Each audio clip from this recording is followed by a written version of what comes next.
Hey everyone, today I am reviewing a book that doesn't just recount history, it revives a legend.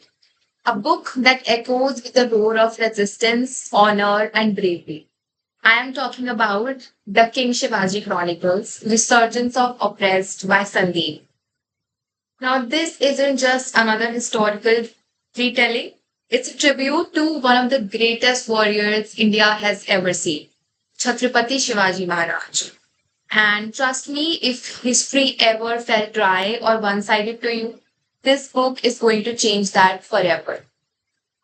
In the part one of this video review, we'll talk about why this book matters. What's so different about this book? Let's start with the importance of this book. So, for far too long, our mainstream history books have barely scratched the surface when it comes to the Maratha Empire and Shivaji Maharaj in particular. Despite his monumental achievements in governance, warfare, and strategy, he's often been reduced to a few paragraphs in our school syllabus.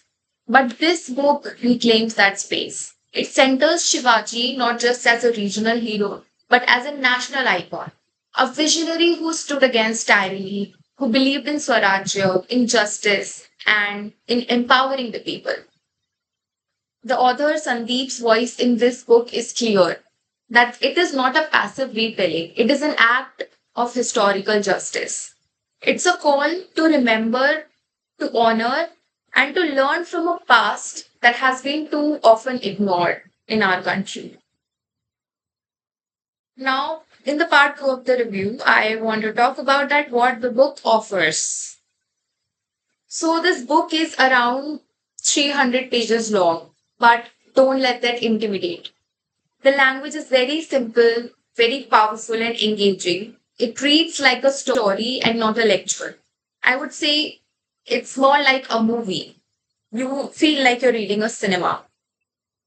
That's part of its magic. You get to witness Shivaji's legendary oath at the age of 14. Yes, 14 years. When he pledges to build a kingdom that protects the oppressed. And from there, we are taken to a journey through decisive battles, cunning tactics, and iconic victories like the conquest of forts such as Tolna, Kalyan, and Javi. And then, of course, there is this intense encounter with Afzal Khan. And that moment, how it is written, the build up, the tension, everything feels cinematic. But it's not dramatized beyond recognition. Sandeep sticks closely to historical accounts, grounding each movement in authenticity. In the part three of this review, we'll talk about the spirit of the Marathas. Beyond battles and strategy, what truly moved me was the spirit of the book that the book captures. The Marathas were not just fighters, they were visionaries. They believed in justice, equality, and welfare of their people. This book does not glorify violence, first of all. It glorifies resilience. It celebrates leadership that listens. It celebrates governance that respects. And most importantly, it shows how Shivaji Maharaj built a kingdom based on inclusion and not oppression. In the part four of the review, let's talk about the style and accessibility of the book. Um One great thing is that it's written in English.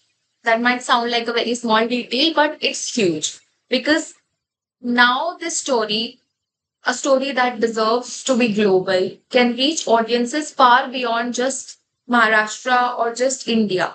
It's a bridge between cultures, between generations, and it's a proof that historical fiction can be both educational and incredibly moving.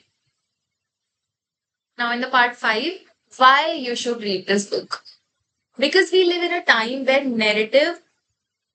narratives are often twisted, where heroes are forgotten, and where young generations are disconnected from the incredible legacy that they inherit. The King Shivaji Chronicles is not just about remembering Shivaji, it's about learning the lessons from his life. It's about understanding how courage, vision, and integrity can reshape a nation.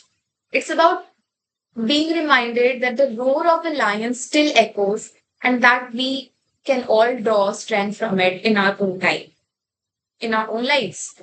And in the closing, as we reach the end of the review, I highly recommend this book to anyone who wants to reconnect with India's real, raw, and powerful past. Whether you're a student, a history buff, or somebody just looking for inspiration, this book delivers. So let's just celebrate the stories that uplift, that empower, and that remind us of who we are. If you have already read the book, drop your thoughts in the comments. We would love to hear your favorite moments. And if you have not, trust me, it's time to let the lion roar in your life. Like, share, and subscribe for more amazing book reviews. And until next time, Jai Shivaji, Jai Maharashtra.